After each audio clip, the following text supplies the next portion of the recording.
આવનાર સ્થાનિક સ્વરાજ્યની ચૂંટણીને ધ્યાનમાં રાખીને આમ આદમી પાર્ટી દ્વારા ભરૂચ જિલ્લામાં ચૂંટણી લડવા ઈચ્છુક ઉમેદવારો માટે ઇન્ટરવ્યૂ પ્રક્રિયાનું આયોજન કરવામાં આવ્યું।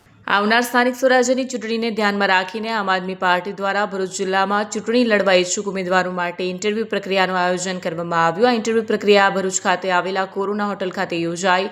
કાર્યક્રમમાં ધારાસભ્ય ચેતર વસાવા, સાઉથ ઝોન પ્રભારી રામભાઈ ધડુક, ભરૂચ લોકસભા પ્રમુખ યાકુબ ગુરુજી તથા ભરૂચ જિલ્લા પ્રમુખ પિયુષ પટેલની અધ્યક્ષસ્થાને ઉમેદવારોના ઇન્ટરવ્યૂ લેવામાં આવ્યા। આ ઇન્ટરવ્યૂ પ્રક્રિયામાં ભરૂચ જિલ્લાના વિવિધ વિસ્તારોમાંથી મોટી સંખ્યામાં કાર્યકર્તાઓ અને ચૂંટણી લડવા ઈચ્છુક ઉમેદવારો ઉત્સાહપૂર્વક હાજર રહ્યા।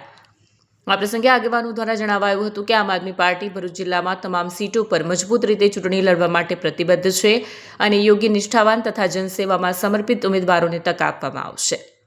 આવનારી ચૂંટણીમાં ભરૂચ જિલ્લાના લોકોનો આશીર્વાદ મેળવી સારા પરિણામ સાથે જીત હાંસલ કરવાનો વિશ્વાસ વ્યક્ત કરવામાં આવ્યો। વિડીયો જર્નાલિસ્ટ વિરેન્દ્ર પાટીલ સાથે સત્યા ટીવી ન્યૂઝ ભરૂચ।